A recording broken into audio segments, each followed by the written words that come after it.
Sebelum terjadinya serangan Israel ke kota Tehran, Iran, Presiden Amerika Serikat Donald Trump mengaku pada media di Amerika Serikat jika dirinya sudah mengetahui rencana penyerangan Israel ke Iran dengan menekankan Tehran tidak boleh memiliki bom nuklir.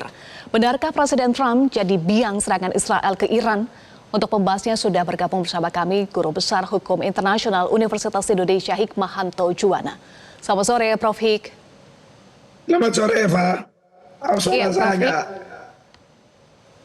Iya, semoga segera pulih ya, Prof. Hik. Prof. Hik, Presiden Amerika Serikat Donald Trump pada Jumat kemarin menyatakan Iran tidak boleh punya senjata nuklir. Apakah dengan pernyataan ini menguatkan indikasi Amerika ada di balik serangan Israel ke Iran? Ya, betul. Menurut saya Amerika Serikat berada di belakang ini semua. Ada dua hal.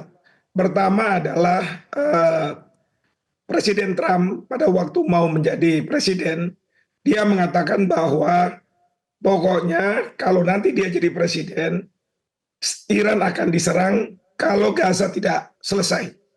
Yang kedua adalah ada negosiasi antara Amerika Serikat dengan Iran terkait dengan senjata, kemampuan Iran untuk memiliki senjata nuklir. Nah, beliau sudah mengatakan kalau gagal saya akan serang Iran. Dan ini memang yang terjadi pada saat sekarang ini, di mana Amerika Serikat melakukan serangan melalui Iran, tetapi tidak Amerika Serikat, melalui Israel. Ya, karena Amerika Serikat pasti tidak mempunyai dasar untuk melakukan serangan tersebut. Tetapi kalau misalnya Israel, dia punya alasan dengan mengatakan bahwa saya melakukan pembelaan terhadap diri saya sendiri. Self defense, pasal 51 Piagam PBB, tapi self defense-nya adalah anticipatory self defense. Artinya sebelum Iran menyerang saya dengan kemampuan nuklirnya, maka saya akan melakukan serangan terlebih dahulu untuk memusnahkan kemampuan nuklir tersebut. Nah, ini konteksnya mengapa menurut saya Amerika Serikat berada di belakang Israel. Dan ini sekarang serangan sudah dilakukan oleh Iran. Perdana Menteri Netanyahu yang saya monitor sudah mengatakan bahwa sekarang giliran Amerika Serikat yang menentukan apa yang harus dilakukan, bukan lagi Israel. Beliau mengatakan seperti itu. Artinya apa? Artinya sekarang Amerika Serikat akan melakukan serangan kepada Iran. Mungkin saja antara Israel dengan Amerika Serikat, mereka mempunyai perjanjian seperti NATO, di mana serangan terhadap satu negara merupakan serangan terhadap negara lainnya. Artinya, serangan Iran terhadap Israel berarti serangan terhadap Amerika Serikat juga. Ini yang disebut sebagai collective self-defense. Nah, inilah yang dijadikan dasar nantinya oleh Amerika Serikat kalau dalam beberapa waktu ke depan ini dia akan melakukan serangan ke Iran. Seperti itu, Eva. Oke. Iran mulai melakukan serangan balik dan menurut Prof. Hik, Amerika Serikat bisa ikut menyerang Iran dengan alasan Washington dan Tel Aviv punya perjanjian keamanan. Sejauh mana hal ini bisa dijadikan pembenaran oleh Amerika Serikat untuk melakukan serangan kepada Iran? Ya, lihat saja ketika Rusia melakukan serangan ke Ukraina, pada waktu itu Rusia mengakui dua negara yang memisahkan diri dari Ukraina, yaitu Luhansk dan Donetsk. Setelah ada pengakuan dari Rusia, mereka kemudian bertiga membuat perjanjian yang intinya adalah kalau kamu diserang, itu berarti serangan terhadap saya, dan saya berhak untuk menyerang kamu. Karena memang di pasal 51 Piagam PBB, itu tidak hanya disebut bahwa self-defense itu hanya unilateral kalau sebuah negara diserang. Tetapi bisa juga di dalam pasal 51 Piagam PBB disebut sebagai collective self-defense. Artinya serangan terhadap satu negara akan berarti serangan terhadap negara lain. Nah, Amerika Serikat punya perjanjian seperti ini dengan NATO, perjanjian dengan Jepang sama seperti ini, security arrangement. Bahkan saya menduga bahwa dia juga punya perjanjian seperti ini dengan Israel. Sehingga masyarakat dunia akan diberi permakluman oleh Amerika Serikat bahwa yang dia lakukan adalah bukan melakukan serangan ofensif ke Iran, tetapi merupakan serangan self-defense dalam konteks kolektif self-defense. Seperti sekarang Israel kan juga tidak melakukan serangan secara ofensif. Dia mengatakan bahwa saya melakukan serangan ini secara self-defense karena Iran sudah mempunyai kemampuan senjata nuklir dan senjata itu akan ditujukan kepada saya. Sehingga sebelum senjata itu bisa digunakan, mereka akan melakukan serangan terlebih dahulu. Maka kalau kita perhatikan, wilayah yang diserang oleh Israel adalah wilayah-wilayah yang akan membangun reaktor nuklir, senjata nuklir, bahkan ilmuwannya secara spesifik, secara presisi itu diserang oleh Israel. Kemudian juga pemimpin tertinggi dari Angkatan Perang Garda Revolusi Nasional Iran yang dilakukan penembakan secara presisi. Bahkan Presiden Trump mengapresiasi ya bahwa ini dianggap sebagai suatu pekerjaan yang excellence.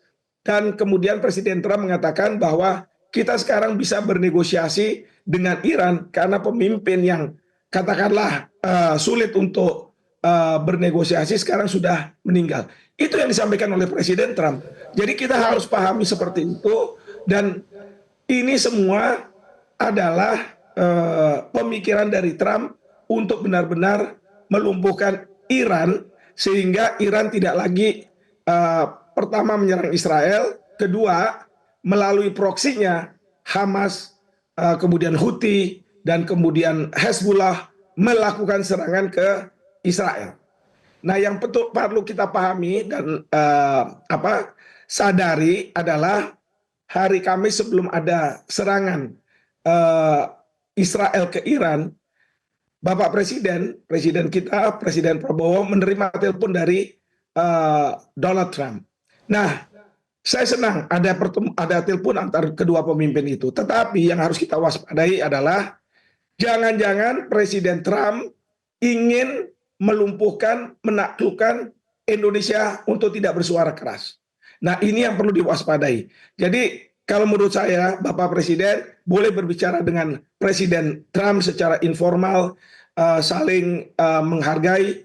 Tetapi dalam posisi seperti ini, kita harus tegas bahwa tindakan yang dilakukan oleh Israel sebenarnya bertentangan dengan pasal 2 ayat 4 Piagam PBB yang mengatakan bahwa setiap negara harus menahan diri untuk menggunakan kekerasan atau ancaman kekerasan terhadap wilayah integritas suatu negara. Jadi apa yang dilakukan Israel sudah melanggar hukum internasional berdasarkan pasal 2 ayat 4 Piagam PBB, dan sebaiknya Bapak Menlu segera menyerukan agar dilakukan sidang darurat Dewan Keamanan PBB untuk membahas masalah ini, meskipun ini juga tidak akan efektif mengingat Amerika Serikat mempunyai hak veto dan sejumlah negara-negara yang mungkin mendukung Israel mempunyai hak veto, sehingga apapun draft resolusi itu tidak akan jadi. Tetapi masalah ini harus dibicarakan di Dewan Keamanan Perserikatan Bangsa-Bangsa. Seperti itu, Eva. Ya, ini sudah melanggar hukum internasional, tetapi apakah PBB masih bisa diharapkan, Prof. Hik? Ya, seperti saya katakan tadi, memang sangat sulit diharapkan. Karena ada suara hak veto dari Amerika Serikat ataupun negara-negara lain yang mempunyai hak veto yang mendukung Israel. Bahwa ini merupakan bela diri yang sifatnya antisipatif. Ya, sebelum diserang, dia menyerang dulu. Nah, ini yang memang sulit, tetapi tetap harus kita serukan. Ya, dunia harus berbicara mengenai masalah ini dan memastikan bahwa perang tidak bereskalasi. Sekali lagi, kita bukan dalam hal berpihak kepada Iran atau kepada siapapun, tetapi keberpihakan kita adalah pada perdamaian, sehingga ya stabilitas keamanan bisa terjaga. Jangan sampai permasalahan seperti ini kemudian bisa menjadi besar karena bereskalasi. Sekarang ini yang saya dengar, Rusia sudah akan berada di belakang Iran. Kemudian bukannya tidak mungkin negara seperti Korea Utara, walaupun dia jauh dari Timur Tengah, tapi dia akan mengatakan kalau ada Amerika Serikat di sana, saya akan hadir. Buktinya dalam perang di Ukraina, ada prajurit Korea Utara yang dikirim ke Ukraina untuk membantu Rusia. Nah, kemudian juga ada negara-negara Timur Tengah lainnya yang mungkin masih sejalan dengan Iran seperti Irak, ya itu akan membantu juga. Nah, ini yang kita tidak inginkan Indonesia. Maka Indonesia mengajukan permasalahan ini ke Dewan Keamanan PBB untuk supaya PBB menjaga stabilitas keamanan dunia. Seperti itu. Ya, itu yang paling penting ya, menjaga stabilitas keamanan dunia karena eskalasi konflik tentu akan berdampak pada geopolitik global. Terima kasih Guru Besar Hukum Internasional Universitas Indonesia, Prof. Hikmahanto Juwana sudah bergabung bersama kami di Metro hari ini.